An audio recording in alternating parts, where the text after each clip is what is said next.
Hello అండి, welcome back to our channel. నేను మీ మల్లిక. ఈరోజు మీకు టిఫిన్ బండ్ల మీద చేసే పుట్నాల కొబ్బరి చట్నీని ఏ విధంగా ప్రిపేర్ చేసుకోవాలో చూపిస్తానండి. చాలా సింపుల్గా చేసుకోవచ్చు. ఇది మీకు ఇడ్లీ, దోశ, చపాతి ఇలా దేంట్లోకైనా సరే చాలా బాగుంటుందండి. ఇక లేట్ చేయకుండా దీన్ని ఏ విధంగా ప్రిపేర్ చేయాలో చూద్దాం పదండి. దానికంటే ముందుగా నాదొక చిన్న రిక్వెస్ట్ అండి. మన ఛానల్ని కొత్తగా ఎవరైనా విజిట్ చేస్తుంటే కనుక ప్లీజ్ సబ్స్క్రైబ్ మై ఛానల్. ముందుగా పుట్నాలు, కొబ్బరి, పచ్చిమిరపకాయలు తీసుకుని పక్కన పెట్టుకోండి. ఈ చట్నీ కోసం పచ్చిమిరపకాయలని వేయించుకోవాలండి. పచ్చిమిర్చి డైరెక్ట్గా వేయించామనుకోండి బాండీలో పేలుతుంది. అందువల్ల ఈ విధంగా తుంచుకొని వేయించుకుందామండి. స్టవ్ వెలిగించుకొని బాండీ పెట్టుకుని దాంట్లోకి 1 టేబుల్ స్పూన్ ఆయిల్ వేసుకోండి. ఆయిల్ హీట్ అయిన తర్వాత పచ్చిమిర్చిని వేసుకుందామండి.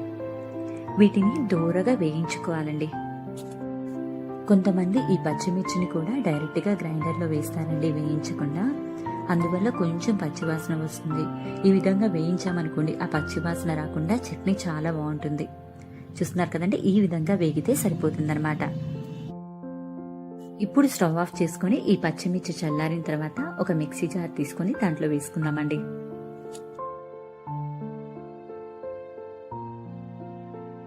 ఇందులోకి 1 కప్పు పుట్నాల పప్పు వేసుకోండి. మీరు ఏ కప్పుతో అయితే పుట్నాల పప్పు వేసుకుంటున్నారో అదే కప్పుతో కొబ్బరి ముక్కలు కూడా తీసుకోండి. ఈ విధంగా 2 సమానంగా వేయడం వల్ల టేస్ట్ చాలా బాగుంటుందండి చట్నీకి.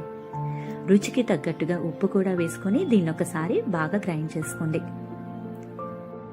ఇలా గ్రైండ్ చేసుకున్న తర్వాత ఇందులోకి కొన్ని నీళ్లు పోసుకుని మరోసారి గ్రైండ్ చేసుకోండి. ఈ విధంగా గ్రైండ్ చేయడం వల్ల కొబ్బరి ముక్కలు అక్కడక్కడ తగలకుండా ఉంటుందండి.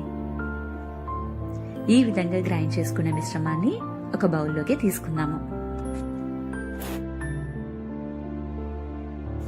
అంతేనండి, మనకి చట్నీ రెడీ అయిపోయింది. ఇప్పుడు దీనికి పోపు పెట్టుకుందాం. పోపు కోసం స్టవ్ వెలిగించుకొని 1 టేబుల్ స్పూన్ ఆయిల్ వేసుకొని ఆయిల్ హీట్ అయిన తర్వాత ఆవాలు, జీలకర్ర, కొన్ని ఎండుమిర్చి, కరివేపాకు వేసుకొని బాగా ఫ్రై చేసుకోండి.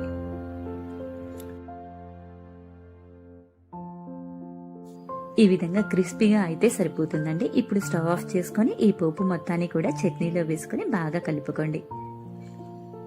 అంతేనండి, ఎంతో టేస్టీగా ఉండే పుట్నాల కొబ్బరి చట్నీ రెడీ అయిపోయింది. ఏ టిఫిన్లోకైనా చాలా బాగుంటుందండి. మీరు కూడా ఒకసారి ట్రై చేసి ఎలా వచ్చిందో కామెంట్ చేయండి. మీకు కనుక ఈ రెసిపీ నచ్చినట్టయితే మీ ఫ్రెండ్స్ అండ్ ఫ్యామిలీకి షేర్ చేయండి. మరొక టేస్టీ అండ్ హెల్దీ రెసిపీతో మీ ముందుంటానండి. అప్పటి వరకు కూడా bye bye. Thank you all for watching us.